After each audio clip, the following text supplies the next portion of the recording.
একটা আয়াতের উপরে কথা বলতেছিলাম।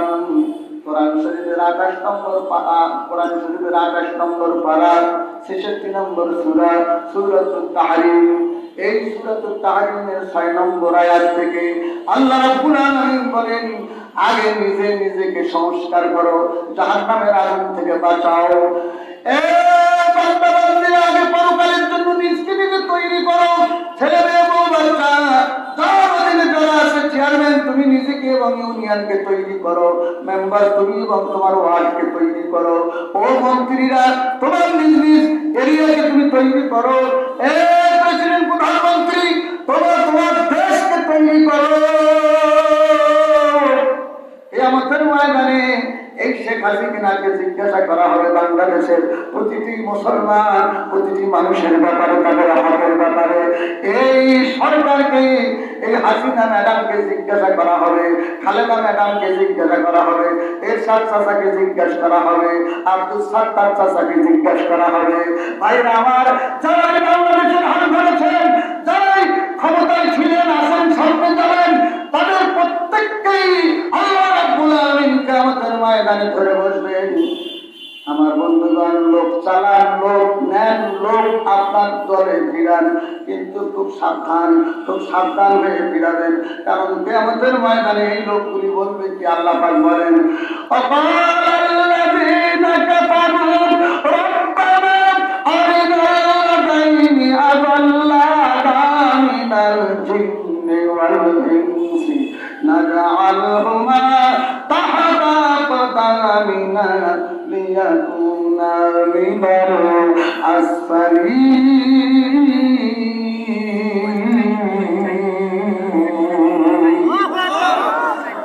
বন্ধুরা আমার, কোরআনুল কারীম সূরা হামিম 119 নম্বর সূরা 29 নম্বর আয়াতের মধ্যে আল্লাহ রাব্বুল আলামিন বলেন, যারা দুনিয়ার বুকে সত্য প্রত্যাখ্যানকারী ছিল, যারা দ্বীন মানে নাই, দ্বীন বুঝে নাই, আল্লাহ চেনে নাই, রাসূল চেনে নাই, শুধু দুনিয়ারি মোহে পড়ে কোটাকে গেছো ভুলিয়া, জানো কি কবে কবে ছাড়তে হবে এই দুনিয়া। তবে সে মহাবিপদ সঙ্গেতে আসে, কি জবাব দিতে তুই আল্লাহর কাছে।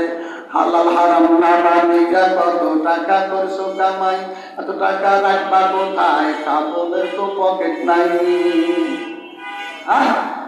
সুদ ঘুষ মুখ একাকার করে কামাই করতে যাই বেটা, এক পয়সা হলে পেট নয় তোর, এত দিয়ে কি করি? কেন কেন কেন এত করা লাগবে তোমাকে? কি জন্যে? বলেন, তুমি যাদের দায়িত্বে ছিলে দুনিয়ায়, তোমার অধীনে যারা ছিল, রাষ্ট্র ছিল রাষ্ট্র সম্পর্কে, ইউনিয়ন ছিল ইউনিয়ন সম্পর্কে, জেলা ছিল জেলা সম্পর্কে, তোমার অধীনে যারা যারা ছিল, এরা কিয়ামতের ময়দানে বলবে, আল্লাহ সেই মানুষদের মধ্যে যারা আমাদেরকে পথভ্রষ্ট করেছে, আল্লাহ সিনদের মধ্যে, মানুষদের মধ্যে আল্লাহ যারা পথভ্রষ্ট করেছে, আমাদেরকে সত্য থেকে আমাদেরকে দূরে সরাইয়া ফেলেছে, আল্লাহ তোমাকে চিনতে দেয় নাই, তোমার হাবিবকে চিনতে দেয় নাই, আল্লাহ দ্বীন শিখতে দেয় নাই, রব্বুল আলামিন এর মধ্যে মা বাবাও করে যাবে। অত খুশি হইেন না। কেন ছেলে কাউকে কোরআন শিক্ষা দিলেন না? কেন ছেলেকে দ্বীন শিক্ষা দিলেন না? ডাক্তার, মাস্টার, ইঞ্জিনিয়ার, প্রফেসর কত কিছু বানালেন। এই ছেলে কিয়ামতের ময়দানে বলবে, আল্লাহ আমার আব্বা আমাকে দ্বীন শিক্ষা দেয় নাই, আমার মা আমাকে দ্বীন শিক্ষা দেয় নাই। ও মা,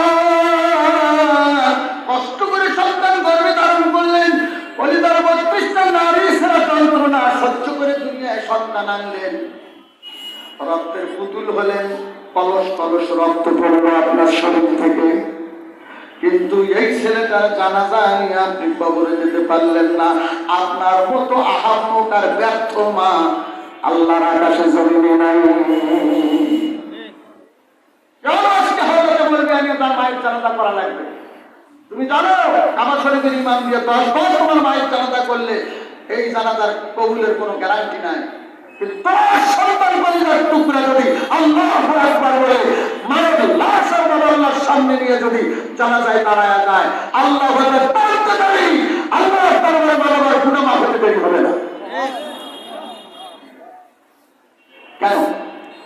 ছেলেকে এত কিছু শেখাতে পারলেন?